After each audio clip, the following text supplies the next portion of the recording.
नमस्कार। कोभिड-19 को दैनिक अपडेट लिएर स्वास्थ्य तथा जनसङ्ख्या मन्त्रालयको तर्फबाट म प्रवक्ता उपस्थित छु। मेरो साथमा दिनेश श्रेष्ठ हुनुहुन्छ, जसले सांकेतिक भाषामा मलाई सहयोग गरिराख्नु भएको छ यो प्रसारणमा। आज जेठ 18 गते म पहिलो अपडेट प्रयोगशालाको परीक्षणबाट गराउन चाहन्छु। पीसीआर विधिबाट गरिएका परीक्षणहरूको आजसम्मको कुल संख्या 69,582 पुगेको छ। त्यसैगरी आरडीटी विधिबाट गरिएका परीक्षणहरूको संख्या 1,11,109 पुगेको छ, जसमध्ये गत 24 घण्टामा पीसीआर विधिबाट गरिएका परीक्षणहरू 2,853 वटा सम्पन्न भएका छन्। त्यसैगरी आरडीटी विधिबाट गरिएका परीक्षणहरू 4,054 भएका छन्। हामीले पीसीआर विधिको परीक्षणहरू र आरडीटी विधिबाट गरिएका परीक्षणहरू क्रमशः विस्तार गरि नै रहेका छौं। यहाँले यो स्लाइडमा देख्न सक्नुहुन्छ, जति पीसीआरबाट परीक्षणहरूको संख्या बढिरहेको छ, त्यसै क्रममा संक्रमितको संख्या पनि पहिचान भइरहेको अवस्था छ। विभिन्न प्रादेशिक विवरणहरू मैले दिन चाहन्छु।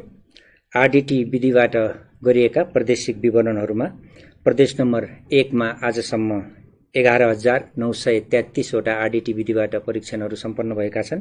त्यसैगरी प्रदेश नम्बर 2 मा 6,933, बागमती प्रदेशमा 25,882, गण्डकी प्रदेशमा 8,735, प्रदेश नम्बर 5 मा 23,003 वटा, त्यसैगरी कर्णाली प्रदेशमा 13,203 र सुदूरपश्चिम प्रदेशमा 21,820 गरी जम्मा 1,11,109 वटा आरडीटी विधिबाट परीक्षणहरू सबै प्रदेशमा सम्पन्न भएका छन्। क्वारेन्टाइनमा रहेका व्यक्तिहरूको विवरण दिन चाहन्छु। प्रादेशिक विवरण अनुसार आज क्वारेन्टाइनमा रहेका व्यक्तिहरूको संख्या प्रदेश नम्बर 1 मा 3,556, त्यसैगरी माफ गर्नुहोला 36, त्यसैगरी प्रदेश नम्बर 2 मा 19,983, बागमती प्रदेशमा 2,423, गण्डकी प्रदेशमा 3,514, प्रदेश नम्बर 5 मा 35,000, कर्णाली प्रदेशमा 19,589 र सुदूरपश्चिम प्रदेशमा 35,147 जना क्वारेन्टाइनमा रहनु भएको छ। यसरी देशभर क्वारेन्टाइनमा रहने व्यक्तिहरूको संख्या 1,19,192 रहेको छ। विभिन्न अस्पतालहरूमा आइसोलेसन कक्षमा उपचारको लागि रहनुभएका संक्रमितहरूको प्रादेशिक विवरण यस प्रकार छ। प्रदेश नम्बर 1 मा 135 जना रहनुभएको छ उपचारको लागि, प्रदेश नम्बर 2 मा 519 जना, बागमती प्रदेशमा 14 जना, त्यसैगरी गण्डकी प्रदेशमा 20 जना, प्रदेश नम्बर 5 मा 509 जना, कर्णाली प्रदेशमा 122 जना र सुदूरपश्चिम प्रदेशमा 20 जना विभिन्न अस्पतालहरूमा उपचारको क्रममा रहनुभएको छ र जम्मा संख्या 1,349 रहेको छ। त्यसैगरी डिस्चार्ज हुने व्यक्तिहरू गत पछिल्लो विवरण अनुसार जम्मा 1 जनाको थप डिस्चार्ज भएको छ। उहाँ भरतपुर अस्पतालबाट डिस्चार्ज हुनुभएको हो। मकवानपुर हेटौडाका 25 वर्षीय महिला डिस्चार्ज हुनुभएको छ सो अस्पतालबाट। यसरी डिस्चार्ज हुनेको कुल संख्या 220 पुगेको छ। प्रदेश नम्बर 1 मा आजसम्म 30 जना डिस्चार्ज हुनुभएको छ।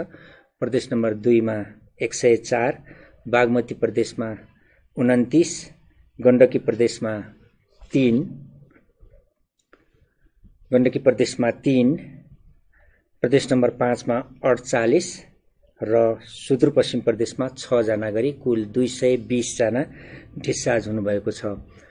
यो संक्रमित व्यक्तिहरू र डिस्चार्ज हुने व्यक्तिहरूको यहाँले यो ग्राफ देख्न सक्नुहुन्छ, जसमा संक्रमित व्यक्तिहरूको संख्या पनि बढिरहेको छ भने डिस्चार्ज हुने क्रम पनि यथावत रूपमा बढि नै रहेको छ।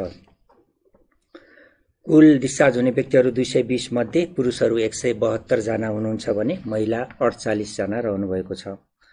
कल सेन्टरको अपडेट गराउन चाहन्छु। हाम्रो दुईवटा कल सेन्टरहरू छ, 1133 र 1115, जसमा यहाँहरूले निशुल्क रूपमा डायल गरेर कोभिड-19 को विषयमा विभिन्न जिज्ञासाहरू, प्रश्नहरू सोध्न सक्नुहुन्छ। सो प्रश्न जिज्ञासाको उत्तर हाम्रा स्वास्थ्य कर्मीहरूले यहाँहरूलाई दिनु नै हुनेछ। गत 24 घण्टामा यसरी सोध्ने कलहरू 1239 वटा हामीलाई प्राप्त भएका छन्। त्यसैगरी हाम्रो यहाँहरूसँग जोडिने माध्यम विशेष वेब पेज covid19.mohp.np छ, covid19.mohp.gov.np, जसमा लगइन गर्न सक्नुहुन्छ। त्यसैगरी मोबाइल एप्लिकेसन छ हाम्रो स्वास्थ्य नामको, जसलाई डाउनलोड गरेर यहाँहरूले त्यसमा पनि आफ्नो विवरणहरू भर्ने विभिन्न जानकारीहरू लिन सक्नुहुन्छ। सो प्रयोग गर्ने व्यक्तिहरूको संख्या दिन प्रतिदिन बढिरहेको छ र आफ्नो स्वास्थ्यको बारेमा विभिन्न विवरणहरू भरेर सो मूल्याङ्कन गर्ने व्यक्तिहरूको संख्या गत 24 घण्टामा 533 छ। यसरी आजसम्म 51,858 जनाले यो फारम भर्नुभएको छ। यानि कि आफ्नो स्वास्थ्यको बारेमा यहाँहरूले जानकारी यसबाट लिन सक्नुहुन्छ। र सो विवरण भरेपछि गत 24 घण्टामा थप 6 जना सम्भावित संक्रमितको जोनमा पर्नुभएको छ, यानि कि रेड जोनमा। यसरी रेड जोनमा पर्ने व्यक्तिहरू हालसम्म 470 हुनुहुन्छ। सो 6 जना व्यक्तिहरू विराटनगरका, काठमाडौँका, पर्साका, झापाका र तेह्रथुमका व्यक्तिहरू रहनुभएको छ। यहाँहरू सबैको एपिडेमियोलोजी तथा रोग नियन्त्रण महाशाखा र सम्बन्धित प्रदेशहरू मार्फत यहाँहरूलाई कन्ट्याक्ट गर्ने काम भइ नै रहेको छ। सम्भावित संक्रमितहरू यसबाट हामीले विभिन्न एप्लिकेसन मार्फत यहाँहरू समक्ष पुग्छौं।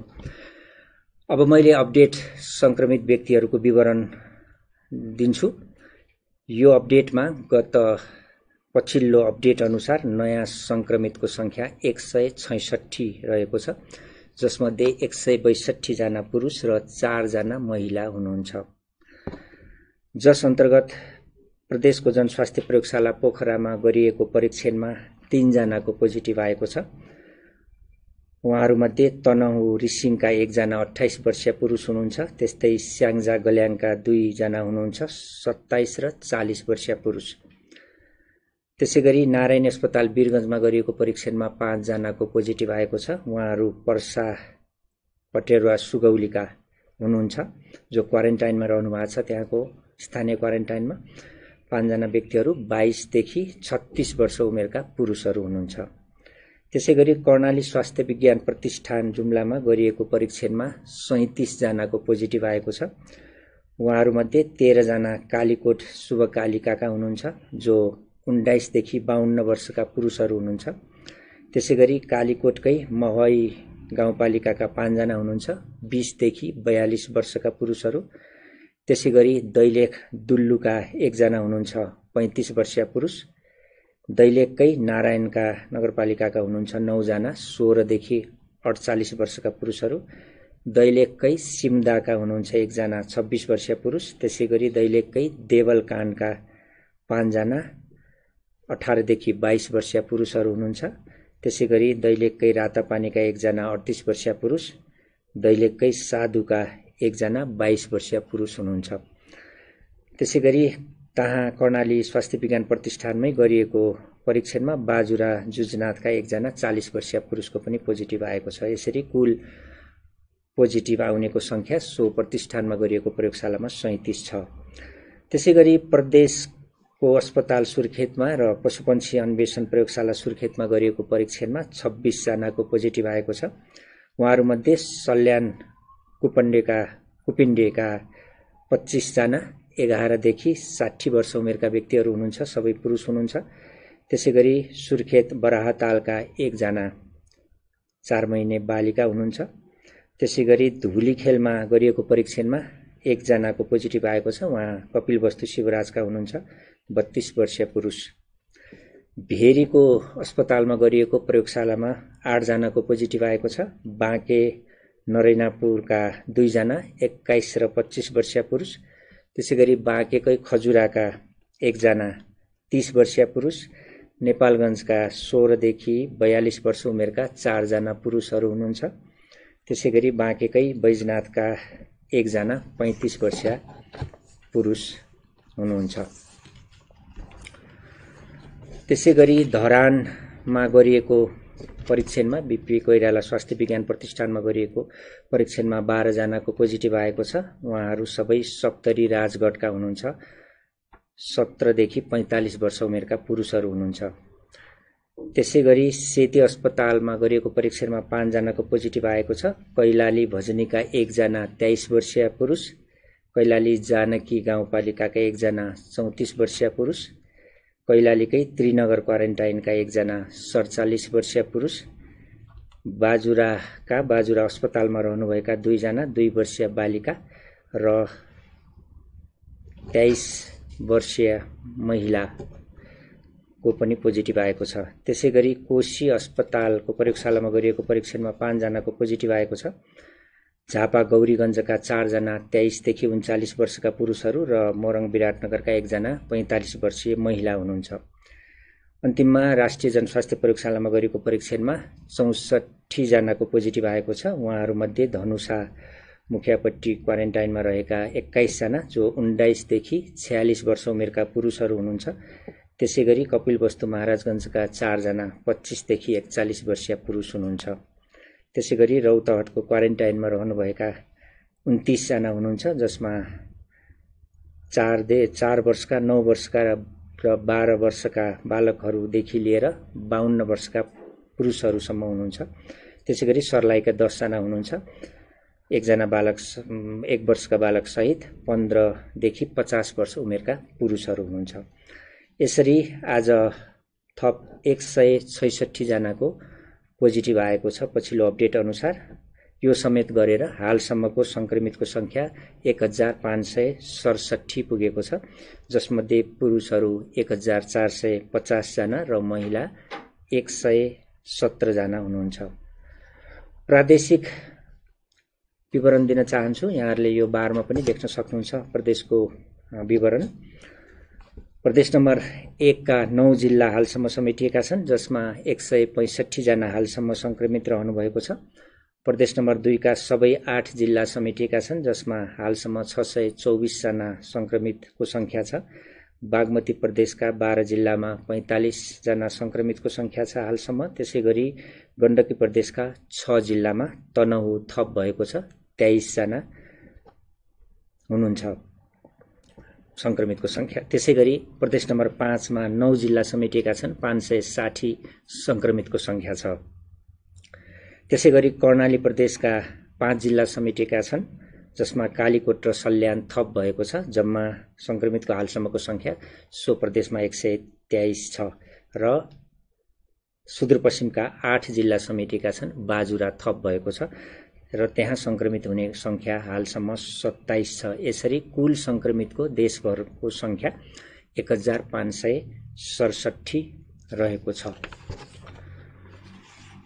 विभिन्न जिल्लामा मृत्युहरू भएको व्यक्तिहरूको, जस्तै डडेलधुराको 6 वर्षीय बालकको मृत्यु भएको सम्बन्धमा, गुल्मी जिल्लामा 56 वर्षीय पुरुषको मृत्यु भएको सम्बन्धमा आत्महत्याको कुरा छ त्यहाँ।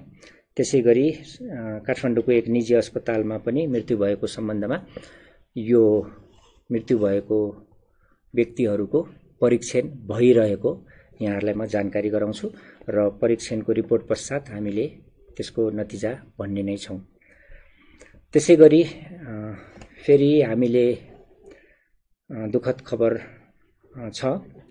हिजो दुल्लु नगरपालिका वडा नम्बर 7 पटाङ्गिनीका दैलेखका क्वारेन्टाइनमा रहनुभएका नेपाल विद्युत प्राधिकरण भवनको क्वारेन्टाइनमा रहेका दुल्लु नगरपालिका 11 का 35 वर्षीय पुरुषको मृत्यु भएको थियो हिजो र उहाँको स्वाब कलेक्सन गरेर रिपोर्टमा पोजिटिभ आएको छ। त्यसैगरी 2 वर्षीय बालिका जो आमा बाबु सहित भारतबाट 8 दिन अगाडि नेपाल आउनु भएको थियो, स्थानीय क्वारेन्टाइनमा बस्नु भएको थियो, बाजुरा जिल्लाको कुरा हो यो।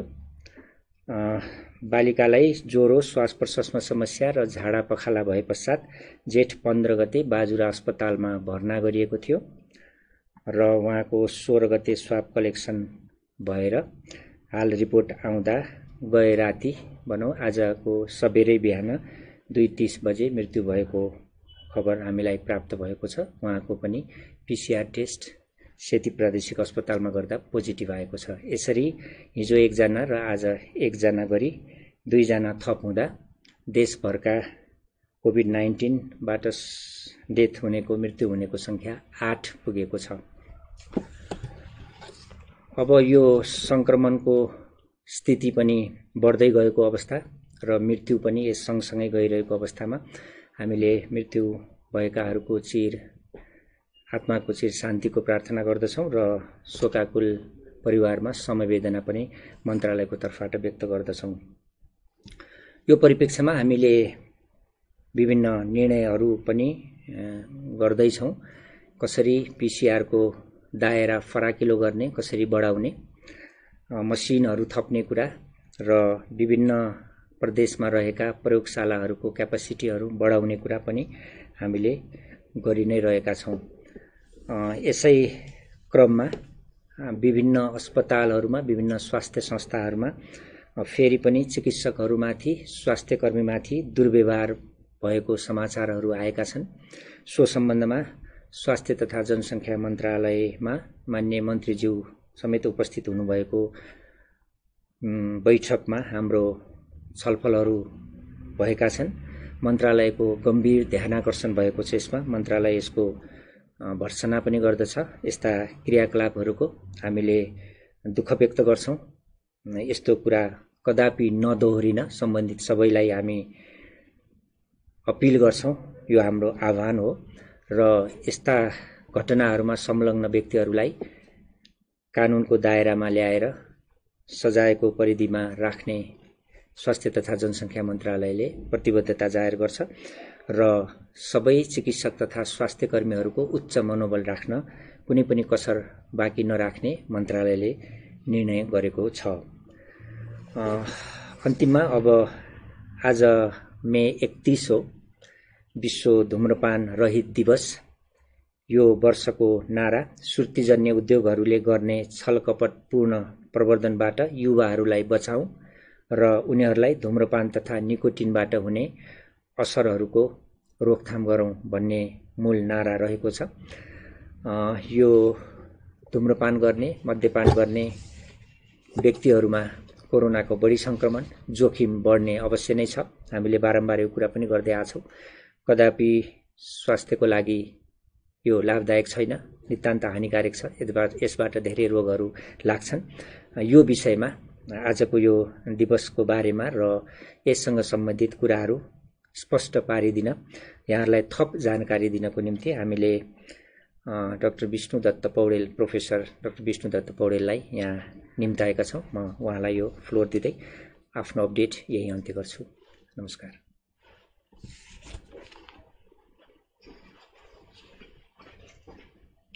नमस्कार। म आज 31 मे वर्ल्ड नो टोब्याको डेको दिन बारेमा केही कुराहरू भन्न गइरहेको छु। कोरोना जस्तै एउटा अर्को पेन्डेमिक टोब्याको युज हो। कोरोना नपुगेका राष्ट्रहरू, नर्थ कोरिया लगायत अन्य राष्ट्रहरूमा पनि टोब्याकोको युज पुगेको छ र टोब्याकोले विश्वभरिमा लगभग 1.3 बिलियन अरबौं मान्छेलाई असर पारेको छ र कोरोना यो टोब्याको सदुपयोग गर्नाले र विश्वभरिको मान्छेको मृत्युको दर भन्ने भने लगभग 8 मिलियन 80 लाख मान्छेहरूको मृत्यु हुन्छ। हरेक 4 सेकेन्डमा एक मान्छेको मृत्यु हुन्छ। त्यसैगरी टोब्याकोले हाम्रो नेपालमा पनि अति नै असर पारेको छ। नेपालमा पनि लगभग वर्षको 27,100 मानिसहरूको मृत्यु टोब्याको कारणले हुन्छ। प्रत्येक दिनको हिसाब गर्ने भने लगभग दिनको 74 जना टोब्याकोले गर्दा मृत्यु हुन्छ। टोब्याकोले रोग लाग्ने र मृत्यु हुने कारण विभिन्न छन्। टोब्याको सदुपयोग गर्नाले क्यान्सर हुने, हार्ट डिजिज हुने, छातीका रोग, रेस्पिरेटरी रोगहरू, एजमा, सीओपीडी जस्ता रोगहरू हुन्छन् र त्यस बाहेक पनि कोरोना जस्ता रोग पनि टोब्याको युज गर्ने मान्छेलाई, सदुपयोग गर्ने मान्छेलाई हुन सक्ने सम्भावना ज्यादा हुन्छ र रोग लागिहालेमा त्यो कोरोनाले गाल्ने र त्यसले मृत्यु हुने सम्भावना पनि ज्यादा हुन्छ। त्यसै कारण यो टोब्याको वर्ल्ड नो टोब्याको डेको दिनमा हामी सबैले प्रण गरौँ, सकेसम्म जसले टोब्याको युज गरिरहनु भएको छ आजैको दिनमा टोब्याको युज गर्न छोडौँ। छर छिमेकी परिवारमा कसैले टोब्याको युज गरिरहनु भएको छ भने उहाँलाई टोब्याको युज नगर्नलाई चाहिँ प्रोत्साहन गरौँ। र टोब्याको कन्ट्रोलको लागि स्वास्थ्य मन्त्रालय पनि विभिन्न कार्यक्रमहरू लिएर आएको छ। टोब्याको कन्ट्रोलकै लागि टोब्याको कन्ट्रोल एक्ट लिएर आएको छ। ती एक्टहरूले विभिन्न सार्वजनिक क्षेत्रहरूमा, सार्वजनिक स्थलहरूमा टोब्याको धुम्रपान गर्न नपाइने भन्ने चाहिँ लागू गरेको छ। र यस वर्षको नारा अझ युथहरू, हाम्रा युथहरू भविष्यका कर्णधारहरू हुन् र विभिन्न अध्ययनले के देखाएको छ भने 10 देखि 20% युथहरूले चाहिँ टोब्याको युज गर्छन्।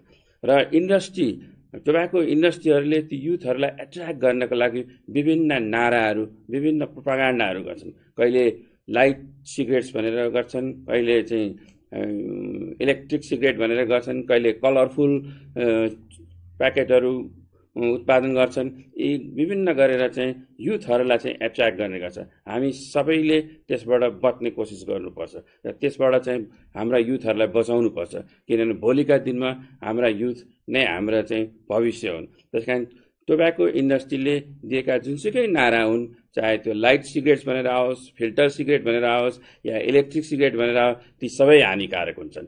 सबैमा चाहिँ ती धातु, त्यो हार्मफुल केमिकल्स, 7,000 भन्दा धेरै प्रकारका केमिकल्सहरू छन्, जसमध्ये 70 प्रकारको केमिकलले त क्यान्सर मात्र गर्न सक्छ। त्यसकारण हामी सबैले मिलेर यो वर्ल्ड नो टोब्याको डेको उपलक्ष्यमा हाम्रा युथ बच्चाहरूलाई बचाउन कोसिस गरौँ। र प्यारेन्ट्सहरूले, गार्जेनहरूले पनि यदि कथनकाल धुम्रपान गर्नुहुन्छ भने पनि बच्चाहरू, युथहरूको अगाडि नगरौँ। डेटाले, अध्ययनले के देखाएको छ भने लगभग 50% युथ 13 देखि 15 वर्षका युथहरू सेकेन्ड ह्यान्ड स्मोक एक्सपोज हुन्छन्। अरूले खाएको टोब्याकोबाट, अरूले गरेको धुम्रपानबाट त्यसरी असरित हुन्छ र भविष्यमा त्यो कारणले गर्दा ती बच्चाहरूलाई एगेन टोब्याकोको कारणले हुने सम्पूर्ण दुष्प्रभावहरू, क्यान्सर, हार्ट एट्याक, रेस्पिरेटरी डिजिजहरू हुनसक्छ। त्यसै कारण आजैको दिनमा हामीले यो टोब्याको युजलाई घटाउने कोसिस गरौँ। हामी समाजका सबै प्रबुद्ध वर्गहरू, समाजका सबै व्यक्तिहरूले, ताकि यो अन्य रोग पनि नलागोस् र अहिलेको यो कोरोना पनि टोब्याको घटायो भने कोरोना लाग्ने सम्भावना पनि कम्ती हुन्छ र कथनकाल लागिहाले पनि त्यसले गाल्ने समस्या पनि कम्ती हुन्छ। यति भन्दै मेरो 2 शब्द यति गर्छु। Thank you.